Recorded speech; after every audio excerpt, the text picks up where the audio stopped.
You know how we all have that one friend we go to with all our financial questions? I'm talking the one who gives you advice like no one else can. Well, meet Experian, your BFF. And by that I mean big financial friend. I'm telling you, Experian is going to be your go-to app when it comes to taking control of your finances. And this big financial friend is always there for you, just hanging out on your phone, where we all kinda are anyway. Experian has a bunch of legit ways to help you save. And get this, the Experian app lets you check your FICO score, matches you with credit cards, and a bunch more totally BFF kind of things to help you manage your finances. Bet your other BFFs can't do all that, huh? Anyway, it's easy to have this big financial friend by your side. Just download the Experian app and get started for free. Trust me, you'll be up to speed with this BFF in no time. Results will vary. Credit offers, approvals, and reward programs based on FICO Score 8 model and subject to lender terms. Offers not available in all states. See Experian.com for details. This new year, why not let Audible expand your life by listening? Explore over 1 million audiobooks, podcasts, and exclusive Audible originals that'll inspire and motivate you. Tap into your well-being with advice and insight from leading professionals and experts on better health, relationships, career, finance, investing, and more. Maybe you want to kick a bad habit or start a good one. If you're interested in learning how to master your emotions and hearing scientifically backed advice for using your emotions as a tool, may I suggest Shift by psychologist and bestseller author Dr. Ethan Kross? Trust me, listening on Audible can help you reach the goals you set for yourself. Start listening today when you sign up for a free 30-day trial at audible.com/Wondery. That's audible.com/Wondery. This plane ride, I am finally coming back to you. It's been so long since I've been in your arms and so long since we have gotten to just be near each other. These past few weeks have been so hard. Not just the sickness from chemo, but the loss of our baby and the mental and emotional part of this. It is so hard to put into words everything in my head these days. Even right now, writing this, I am having to stop so much to be sick and recover from being sick that even giving you a letter from the plane ride is seemingly impossible. I am struggling with the emotional part of all of this, and I want to be open and honest with you as much as I can without overcomplicating it all.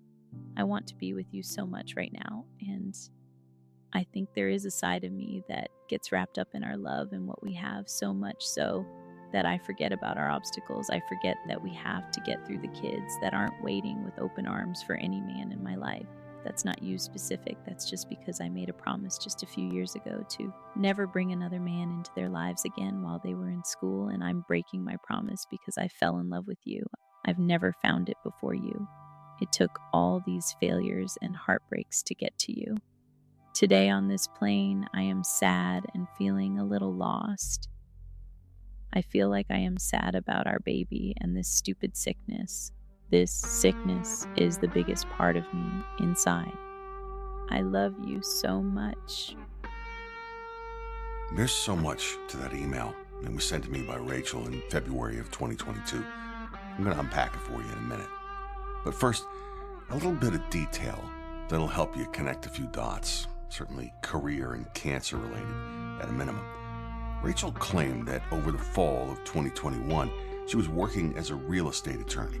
She was traveling a good deal, including international flights to Singapore and Paris. She claimed that through a contact at her office at Richardson Properties in Slough, that she was connected to a group that was doing business in New York. She claimed to have gone to New York to meet with them over the Halloween weekend of 2021, and from that meeting, she was asked to begin the interview process, which would bring her to their headquarters in Singapore, which happened over the first weekend in November of 2021. For those of you with scorecards, that was the weekend that we picked each other. And from there, she went on a second interview to visit their offices in Paris. All this was part of her grand tale, her scam with me. So much of this story has been focusing on her lies. I do want to take a minute and shed some light on what I do know about what she did. Rachel worked in the mid-2000s at KinderCare, a franchise with centers across the country.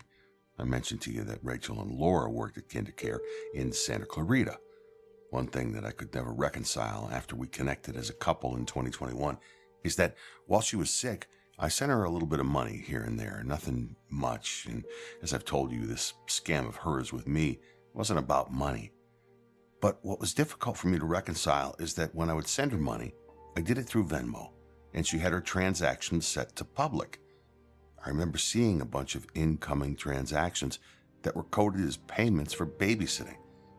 Now, keep in mind that I was told that she had her law degree by her, and that she had an LVN license, which she told me she hadn't used in years.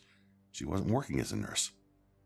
Why would someone that's a lawyer, making a lot of money handling significant transactions, be taking money from people to babysit? It's just another missed red flag, I suppose.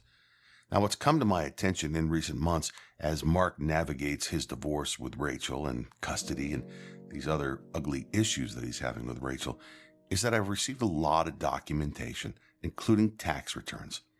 I'm in possession of her tax returns from 2019 through 2022, before she went to work for American as a baggage handler and a cross-trained agent. During those 4 years, she was working at Sierra Vista Hospital in SLO as a certified nursing assistant. I stand by the contention that she spent years gathering information that she used to run her cancer scam on me. She collected that information from cases, and by this time, she was a pro at faking cancer. I have an interview that should be coming up shortly with a woman who lived with Mark and Rachel in Morro Bay and moved in with them in San Luis Obispo as well. She and Rachel met in 2011, and she recalls Rachel being sick with cancer at that time. She'll also share a story about Rachel faking pregnancy and cancer with another man during this time that's separate from everything you already know. I'm looking forward to getting that interview in front of you.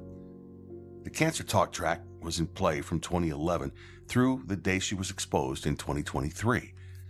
This was her thing. I can picture it. Hi, I'm Rachel. I have cancer. Nice to meet you. I wonder just how many people thought she really had cancer. During the course of the investigation involving Mark and Rachel was interviewed after making a bunch of false claims about Mark, and I'll discuss those at length. I'll actually read a copy of the supplemental police report about their findings, and it's damning. I'll share just one thing with you of note right now, though. This podcast and my name were mentioned in the report repeatedly.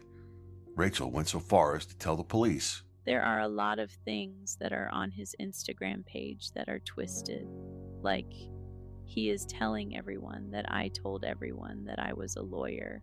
I've never been a lawyer. I've never been to law school. I've never pretended to be a lawyer. I never said that to a soul. He's also saying that I've had cancer. I never had cancer. I've never told anyone once, ever in my life, that I've had cancer. It's worth noting that the police report goes on to say that they spoke with other witnesses that confirm that she told family members and friends that she attended law school and that she had cancer. Anyway, back to what she did do that we can verify. I'm comedian Negin Farsad, and I know that news and politics can be stressful, but on my podcast, Fake the Nation, we're here to make them calming, even, dare I say, fun. We have panelists like Samantha Bee, Bob the Drag Queen, Margaret Cho, David Cross, all following the news, politics, and culture so you don't have to. Distress the news with Fake the Nation on YouTube or wherever you get your podcasts. She was taking some online classes to become a nurse, and those continued for a number of years, on and off, while she was having kids. She had her last baby in 2010.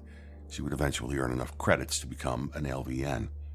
Now, after the birth of her fourth child in 2010, Rachel went to work for Wells Fargo in Morro Bay in 2011. And she did take on a couple of jobs over the years as a bank teller, so we know that. Now, she took advantage of that work at Wells, though, in kind of a nefarious way, and you'll hear more about that soon.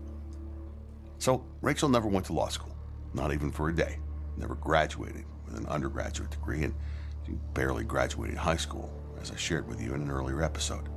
Rachel did end up in real estate. She got her license, and she did work for Richardson in SLO at their office on Tank Farm Road.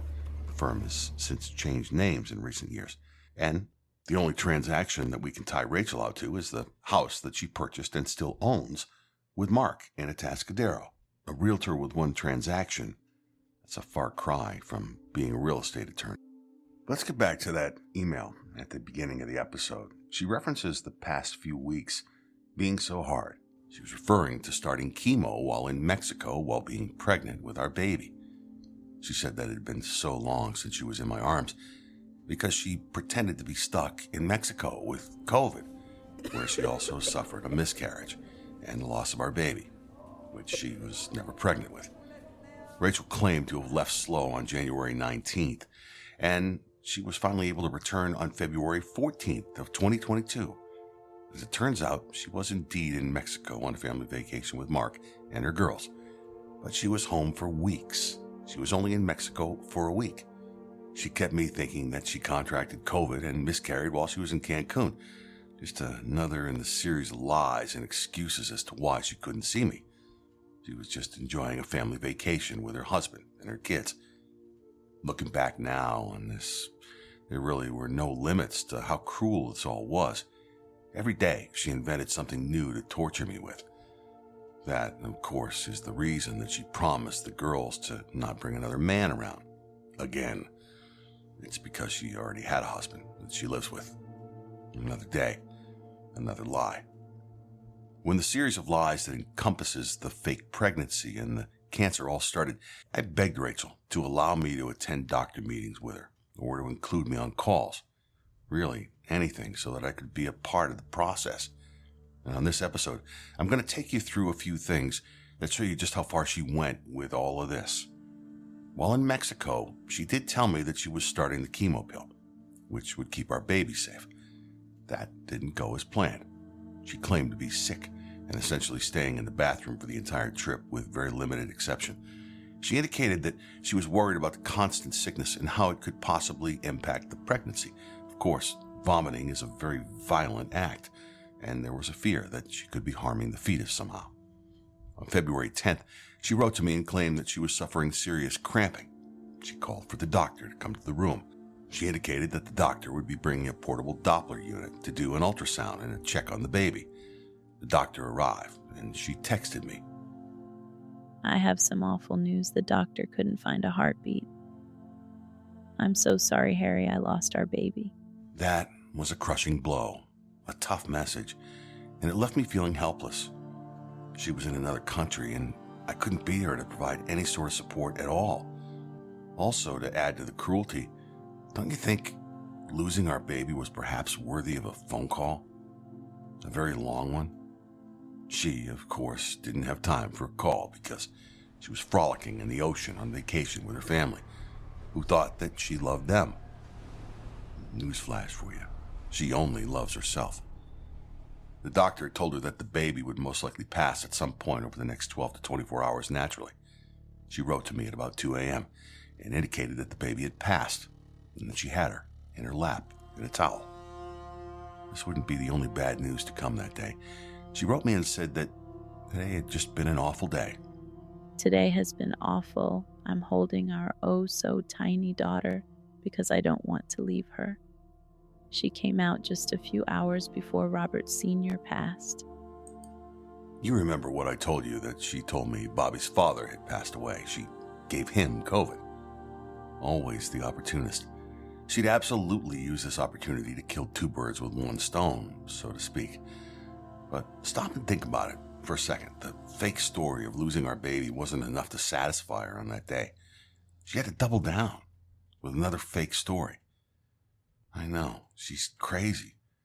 But doesn't she want to relax on her vacation? I mean, think about it. She's working overtime from Mexico, from her beach chair, torturing me with lies. Were kids getting any attention that they needed from their mom on this vacation? Clearly, probably not. Rachel reached out for the doctor after 6 a.m. Then she reached out to me and asked if I wanted to have our baby cremated. And I indicated that I would like that, if she was okay doing it. She spun the tale of being taken to the hospital and having that done. Our baby's ashes were delivered to her the next day. And Rachel claimed that when she finally returned home from Mexico on the 14th of February, she was still recovering from the miscarriage. She had just finished her cycle of the chemo pill. Sickness and this talk track kept her away from her phone long enough to not cause her husband and kids to grow eerily suspicious. The reality of what happened is that Rachel returned to Atascadero in January, around the 25th, and had spent the next several weeks with Mark and the girls, while I was thinking she was suffering in Cancun.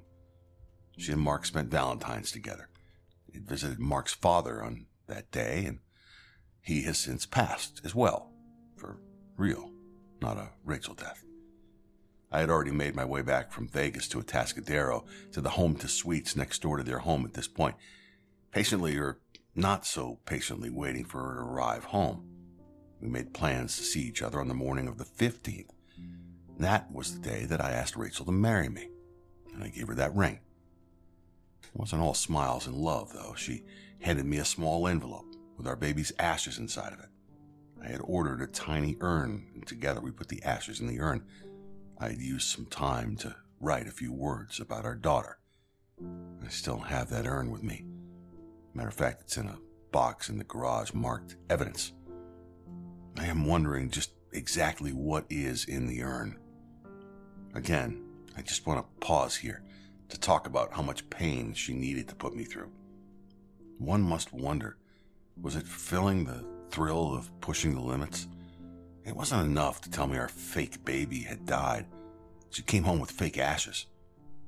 This is like a new level of evil that needs to be studied. If you don't think that Rachel is dangerous, think again. The only reason you give a guy fake ashes is if you get off on it in some way. It's pure cruelty. Anyway, I need to know what's in that urn, so the ashes have been sent along out for some testing.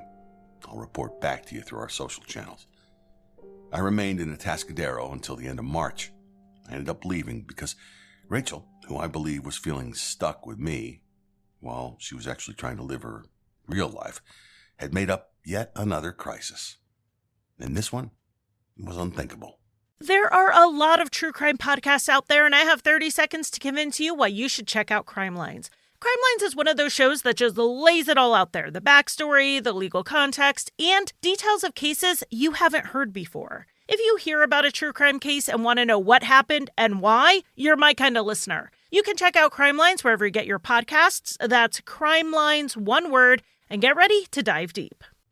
She told me on February 23rd of 2022 that her youngest daughter had told a therapist that she had been touched inappropriately. She wasn't giving details, but the therapist is a mandatory reporter, and that triggered a CPS investigation. And what happened from there is that she was ordered by CPS to be with her daughter at all times.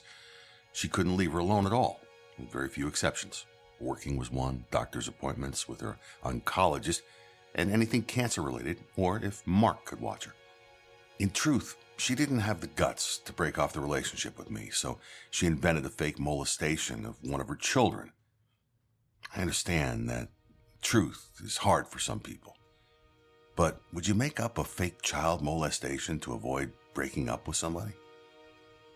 Our time together over the next 6 weeks was really limited to an hour here or there, just a few times a week. Rachel claimed to be attached at the hip to her daughter, who was in danger of self-harming, based on the story Rachel had shared, and she couldn't risk another attempt at self-harm, or that would cause her to lose her to CPS and the foster system. The awful lies did nothing but grow during this time, and it left me feeling even more helpless and ultimately alone. There was nothing I could do. I finally left Atascadero by April 1st, 2022. Now, during the course of the alleged investigation, Rachel claimed that she needed to get a family law lawyer involved in this process to counsel her on the investigation and how to move forward. There was a hearing with CPS, as this was another huge event where CPS was called in. There was a chance that Rachel could lose custody of her daughter. We had set a tentative time to see each other on April 9th.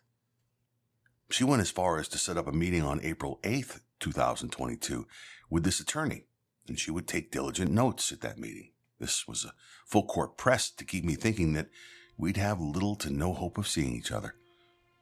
I was still ready and willing to marry Rachel. I suppose that willing may not be the best way to put it, but I wanted to marry her still with all of this going on. Here are the notes that she took at that meeting. She shared them in a shared note on our phones. No tomorrow. No leaving her alone right now without appropriate supervision until the court date. 2. Marriage is an option to bring you around. The risk is that it could potentially pull my daughter out of the home while investigating you. Could make an issue out of why not bringing you up sooner. Not a huge deal with judge at eventual hearing due to privacy and investigation on your end. And being that you're not around the kids is helpful in that argument due to keeping you out of this investigation. Us marrying in the middle of the case opens you up to full investigation and potential removal of her during the process. It's just not worth the risk. He suggested finding appropriate homeschool-related overnight camps with kids her age and her grade level for school credits. This would allow us legal and safe time together while she is in care of licensed teachers and caregivers for school purposes. Several programs exist in the area. They have some that are anywhere from 1 to 2 night up to a week away. He said that sending her away for a week between now and the court is not the best idea, but a night or 2 should not be any issue for the courts or judge on my end. He just said now that they have served me, he can have a presence which I knew. They can continue to send social workers into my home. He will request as much of their discovery as they are allowed to release. With a minor sex abuse case, it's tricky on what they will release. Depending on what they're building, he will know more in the coming days and weeks. If they're building on a specific person or to pull her out of the home, the discovery will show that. I don't even know what they have on all the people they have talked to. They are interviewing every adult in our lives. More time went by, and hundreds of miles existed between where we were, she in the Atascadero and me here in Vegas. On the evening of May 3rd, she sent me a text message out of the blue. She said she had some news for me. She told me that she found an approved overnight camp for her daughter to stay at the next day. I'm not sure what your schedule is, but I can meet you in Santa Barbara tomorrow night if you can. And I could arrive at 5-ish, and I would need to leave to pick her up by 9 the next morning. I was ecstatic. She didn't have to ask me twice. I jumped at the chance to spend some time with her. I booked a flight and the Hotel Santa Barbara and our regular room. I've shared events of that short period of time that we spent on May 4th into the morning of May 5th. You can find it in Season 1, Episode 8. It's called The Hug. That morning, the morning of May 5th, 2022, that would, after all, be the last time that I would see Rachel for over 2 years. She was due to start outpatient chemo at Twin Cities Hospital in Templeton, and this is where the true horrors of the tale would really begin to unfold for me. This part of her scam ran through December 20th of 2022, over 18 months later. I was contacted by her husband Mark on that day. Mark alluded to the series of events which led him to me during our interview at the beginning of the season. It was Madison who told him about me. That call and the next 2 weeks would be some of the most difficult weeks of my life. The stark reality of realizing what Rachel had done. The lengths that she went to were beyond anything that I could reconcile. I didn't know what to do or where to turn. But I knew for sure that I needed answers. Coming up on the next episode of The Messenger, the Rachel Cancer Scam. A name you've heard me use on past episodes. Mike Cherry. My interview with him. It's a revealing interview. Mike had a relationship with Rachel in around 2015. Rachel faked pregnancy with him. Rachel pretended that she was going to move to Houston to be with him after that.